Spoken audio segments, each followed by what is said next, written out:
नमस्कार दोस्तों, 2024 लोकसभा चुनाव को लेकर के जिस तरीके से प्रत्याशियों की सूची लगातार जारी हो रही है अलग अलग पार्टियों के द्वारा, जहां हम बात करते हैं भारतीय जनता पार्टी की, जिस तरीके से 50 से ऊपर सीटों का जिस तरीके से यूपी में अभी तक टिकटों की घोषणा हो चुकी है, उसको लेकर के सरगर्मियां बढ़ चुकी है। हालांकि बहुत जल्द इलेक्शन कमीशन का भी फैसला आने वाला है, चुनाव को लेकर के देश के अंदर आचार संहिता लगेगी।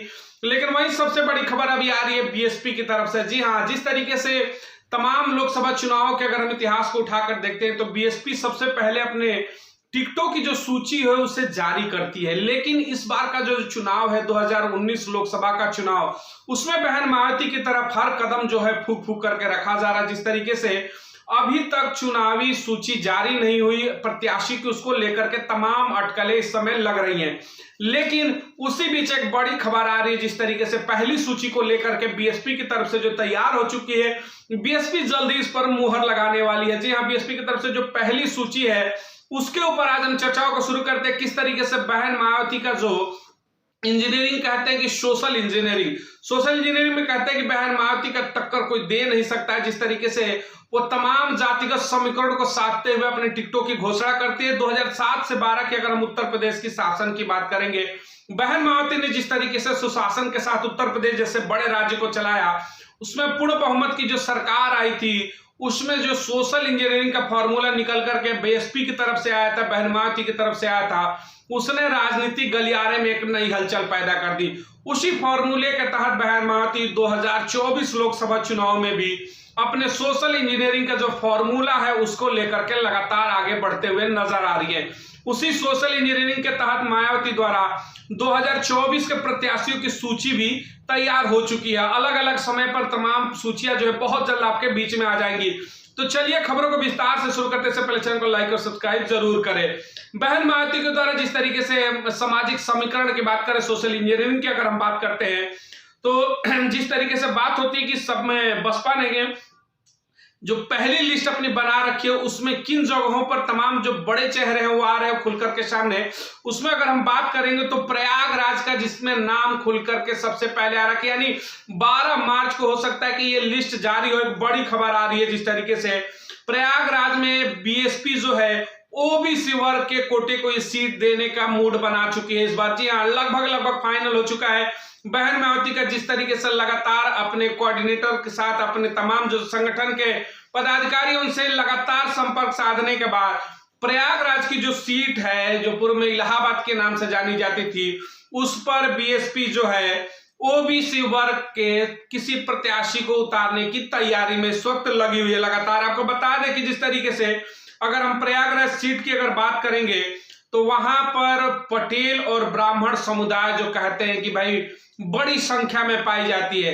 इस समीकरण को देखते हुए बहन मायावती हो सकता है कि पटेल उम्मीदवार को ही इस बार मैदान में उतारने की प्रयास करे, क्योंकि जब प्रयागराज का हम इतिहास देखेंगे तो उसमें लगातार मैं आपको बता दूं 1996 में बीएसपी में राम सेवक सिंह पटेल को जिस तरीके से वहां पर मैदान में उतारा था, वहीं 1999 की अगर बात करते हैं 1999 की, तो राम दुलार सिंह पटेल को वहां पर बहन मायावती ने प्रत्याशी बनाया था।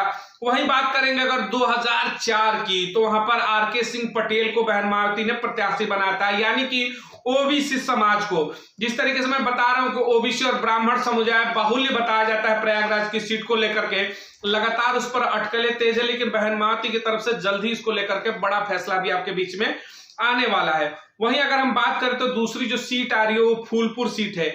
ब्राह्मण या मुस्लिम चेहरे को यहां पर प्रत्याशी बनाया जा सकता है, ये बड़ी खबर है। फूलपुर को भी लेकर के बहन मायावती की लगभग लिस्ट वहां पर भी तैयार हो चुकी है। बात करेंगे अगली जो सीट आ रही है वो प्रतापगढ़ सीट की। जी हाँ, प्रतापगढ़ सीट की अगर हम बात करें तो वहां पर अगर सामाजिक समीकरण को देखें तो यह ब्राह्मण बाहुल्य सीट है। तो यहां पर ब्राह्मण उम्मीदवार उतारने की लगभग बहन मायावती की जो तैयारी है वो पूरी हो चुकी है। जल्द ही ब्राह्मण नाम की यहाँ पर जो ब्राह्मण समाज से जो चेहरा होगा, जो तगड़ा प्रत्याशी होगा, उसके ऊपर विचार करने के लिए पार्टी तैयार है। नाम भी फाइनल हो चुका है, जल्द ही सामने आएगा। उसके बाद हम बात करते हैं फतेहपुर सीट को लेकर के। फतेहपुर सीट पर भी बहन मायावती की मुहर लग चुकी है। नाम जो है वो प्रत्याशी का तय हो चुका है। 12 मार्च को उम्मीदें हैं कि ये सबके सामने खुलकर आ जाएगा। और मैं बता दूं यहाँ पर मुस्लिम समाज के प्रत्याशी उतारने की बीएसपी की पूरी तैयारी है। अब हम बात करते हैं कौशांबी को लेकर के बीएसपी की जिस तरीके से तैयारियां हैं, कौशांबी सीट पर एससी कम्युनिटी से लोगों को उतारने की तैयारी है। जी हां, एससी समाज का प्रत्याशी हो सकता है कौशांबी को लेकर के। तो बहन मायावती को लगातार जिस तरीके से 12 मार्च की जो उनकी पहली सूची है वो लगभग लोगों के बीच में आने को तैयार है, मुहर लग चुकी है। उसमें अगर प्रमुख रूप से बात करेंगे तो प्रयागराज की सीट आ रही है, फूलपुर की सीट आ रही है, प्रतापगढ़ की सीट आ रही है, फतेहपुर की सीट आ रही है और कौशांबी की सीट आ रही है। इन सीटों को लेकर के चर्चा है कि बहन मायावती के द्वारा नाम तय किए जा चुके हैं। लेकिन जो सबसे बड़ी बात है, प्रत्याशियों का जो चयन है वो किस आधार पर चयन हुआ है, इसको लेकर के बड़ी संशय है। तो बहन मायावती के द्वारा लगातार जो खबरें निकल कर आ रही है उसमें कहा गया है कि पिछले लोकसभा चुनाव में 2019 के गठबंधन में जिन भी चेहरों ने 2 लाख से अधिक वोट पाए थे, जीत हार का समीकरण जो भी बना हो, लेकिन जिन प्रत्याशियों ने 2 लाख का जो जादुई आंकड़ा है उसको पार किया था, उन लोगों को इस बार तवज्जो दी जाएगी, उनको प्रत्याशी बनाया जाएगा।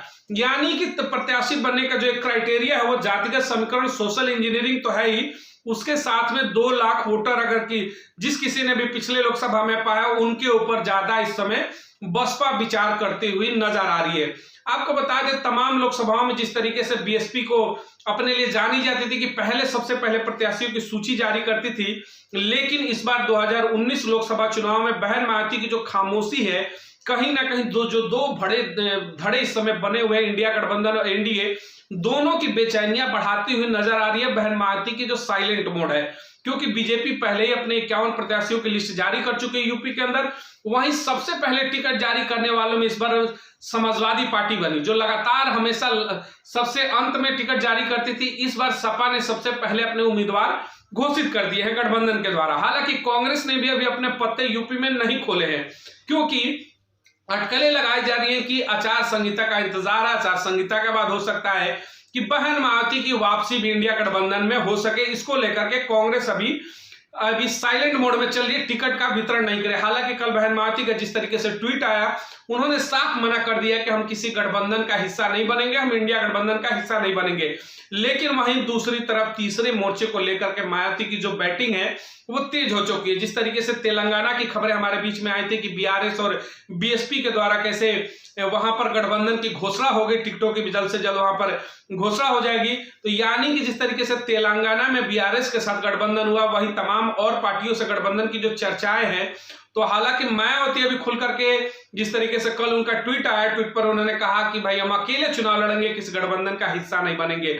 लेकिन कहते हैं कि राजनीति है, पल पल में यहाँ पर खेल बदलते हैं, और जो 24 का चुनाव है वाकई में देश का सबसे बड़ा चुनाव होने वाला है, क्योंकि 2 धड़े पहले ही आमने सामने खड़े हैं, इंडिया और एनडीए, यानी कि 30 बनाम 30 पार्टियों का जो गठबंधन है उसके सामने बहन मायावती तीसरे मोर्चे के रूप में चुनौती देते हुए नजर आएंगे। क्योंकि तमाम पार्टियों की बात करें तो वोट बैंक के नजरिए में बहन मायावती का आज भी जो मुस्लिम दलित समीकरण है उसकी तोड़ किसी के पास नहीं है। तो मिलेंगे तमाम अगली बड़ी खबरों के साथ, जो तमाम अलग अलग सीटों को लेकर के बीएसपी की तैयारी है उनके डिटेल के साथ आपके बीच में मौजूद रहेंगे। तब तक चैनल को लाइक और सब्सक्राइब जरूर करें, ताकि 2024 लोकसभा चुनाव की हर बड़ी अपडेट आप तक मिलती रहे। बहुत बहुत धन्यवाद।